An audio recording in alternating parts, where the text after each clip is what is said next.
ശാന്തൻപാറ പഞ്ചായത്തിൽ UDF സ്ഥാനാർത്ഥികളെ പ്രഖ്യാപിച്ചു. എന്നാൽ LDF സ്ഥാനാർത്ഥി നിർണയം പൂർത്തിയാക്കാൻ 2 ദിവസം കൂടി വേണ്ടിവരുമെന്നാണ് നേതൃത്വം വ്യക്തമാക്കുന്നത്.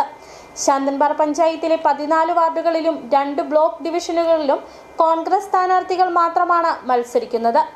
വിമതശല്യമില്ലാതെ സ്ഥാനാർത്ഥി നിർണയം പൂർത്തിയായതോടെ UDF ആത്മവിശ്വാസത്തിലാണ്.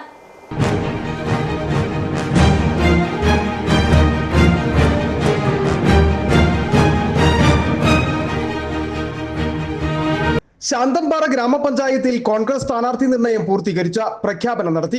14 വാർഡിലെയും 2 ബ്ലോക്ക് ഡിവിഷനിലേക്കുമുള്ള സ്ഥാനാർത്ഥി പ്രഖ്യാപനമാണ് നടന്നത്. ശാന്തൻപാറ മണ്ഡലം കമ്മിറ്റി ഓഫീസിൽ നടന്ന ചടങ്ങിൽ മണ്ഡലം പ്രസിഡന്റ് ബിജു വട്ടമറ്റം സ്ഥാനാർത്ഥി പ്രഖ്യാപനം നടത്തി. സ്ഥാനാർത്ഥി നിർണയം പൂർത്തിയാക്കിയതിന്റെ ആവേശത്തിലാണ് UDF. രൂപീകരണ കാലം മുതൽ ഇടതുപക്ഷത്തോട് ചേർന്ന് നിൽക്കുന്ന പഞ്ചായത്താണ് ശാന്തൻപാറ എന്നതാണ് LDFന്റെ ആത്മവിശ്വാസം. LDFിൽ CPIയുമായുള്ള ചർച്ചകൾ CPIM തുടരുകയാണ്. കഴിഞ്ഞ തവണ കേരള കോൺഗ്രസ് എം മത്സരിച്ച ഒരു സീറ്റ് ഇത്തവണ CPIM ഏറ്റെടുത്തിരുന്നു. പകരം സീറ്റ് നൽകില്ലെന്നാണ് സൂചന.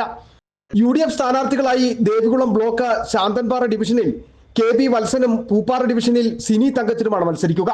പഞ്ചായത്തിൽ 1 മുതൽ 14 വരെ വാർഡുകളിൽ കോൺഗ്രസ് സ്ഥാനാർത്ഥികളായി യഥാക്രമം തിലകറാണി ജയശീലൻ, A വേൽമുരുകൻ, ദാസ് ഖണ്ഡ്, മുത്തുമാരി കണ്ണൻ, S വനരാജ്, ജയലക്ഷ്മി, ഗീത വരദരാജൻ, റജി കണ്ടനാലിൻ, വത്സ ജോയി, ആശ ബൈജു, വിഷ്ണുപ്രിയ അനീഷ്, സുരേഷ് ആശാരിപറമ്പിൽ, നിഷ പ്രസീദ്, സന്തോഷ് താമരപ്പള്ളി എന്നിവരാണ് മത്സരിക്കുന്നത്.